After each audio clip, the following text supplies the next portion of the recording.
Assalamualaikum warahmatullahi wabarakatuh. Di sini saya mempresentasikan kasus perusahaan penerbangan.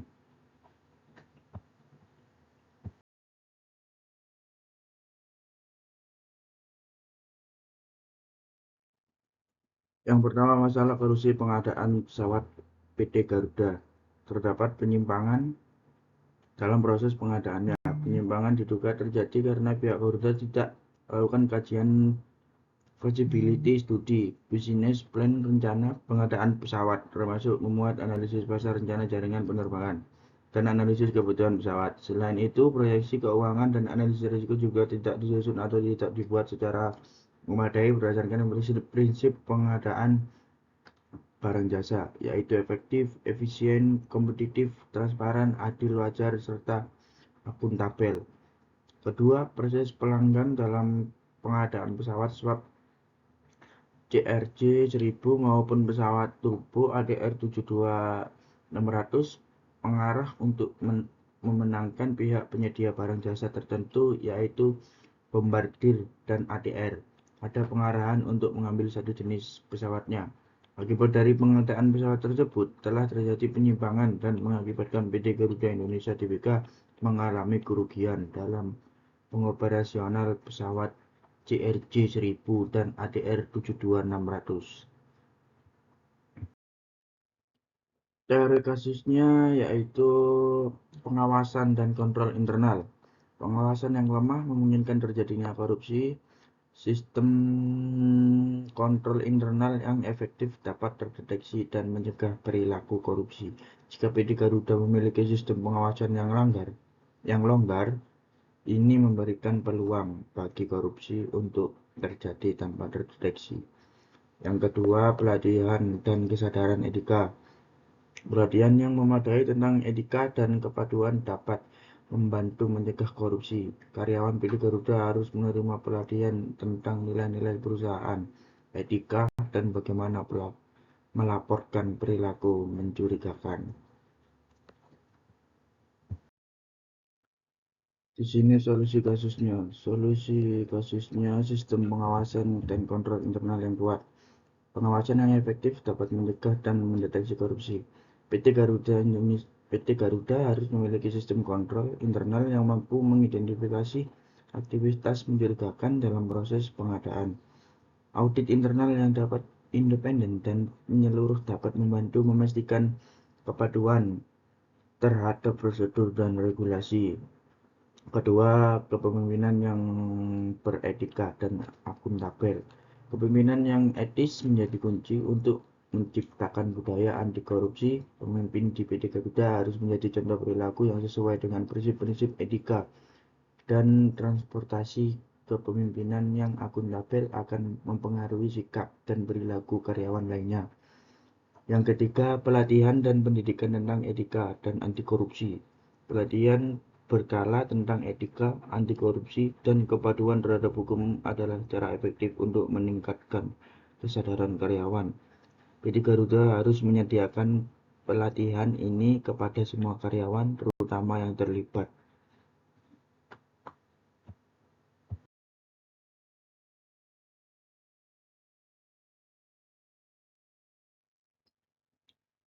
Berikutnya skandal pribadi, skandal pelecehan seksual.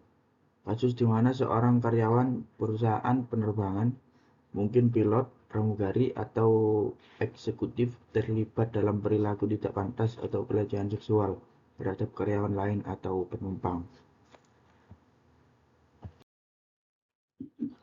Teori skandal pelecehan seksual. Teori psikologi sosial. Teori ini terlihat bagaimana norma-norma sosial dan tekanan kelompok mempengaruhi perilaku pelecehan, formalitas terhadap nama grup yang menoleransi atau bahkan mengagumi. Perilaku pelecehan dapat membuat tindakan tersebut. Yang kedua, perilaku kekuasaan. Dalam banyak kasus, pelecehan seksual dikaitkan dengan ketidakseimbangan kekuasaan, di mana perilaku memanfaatkan posisi mereka untuk melakukan pelecehan terhadap korban yang lebih lemah atau berada di posisi yang kurang berdaya.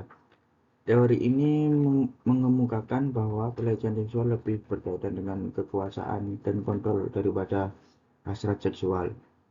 Yang ketiga, teori kultural. Teori ini mengeksplorasi bagaimana budaya dan nilai-nilai masyarakat mempengaruhi persepsi dan perilaku pelecehan seksual, misalnya dalam beberapa budaya pandangan mengenai gender atau seksualitas yang patriarkis bisa memperburuk frekuensi dan keparahan pelecehan seksual. Solusinya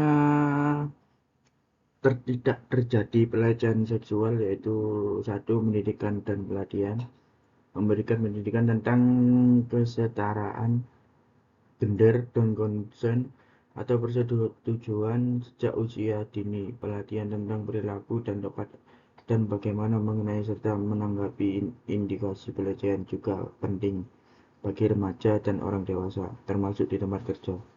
Yang kedua, dukungan bagi korban, menyediakan sumber daya yang memadai bagi korban pelecehan seksual, termasuk layanan konseling, dukungan hukum, dan pilihan pelaporan yang anonim. Yang ketiga, keterlibatan pria dan laki-laki. Mendorong pria dan laki-laki untuk menjadi bagaimana dari solusi, mengajak mereka untuk berbicara menentang pelecehan seksual dan mendukung perubahan perilaku di kalangan teman sebaya mereka. Nomor 4, penegakan hukum yang efektif, memastikan bahwa hukum yang ada dijalankan dengan efektif dan adil dengan menyediakan yang teliti dan pengadilan yang adil untuk kasus-kasus pelecehan seksual.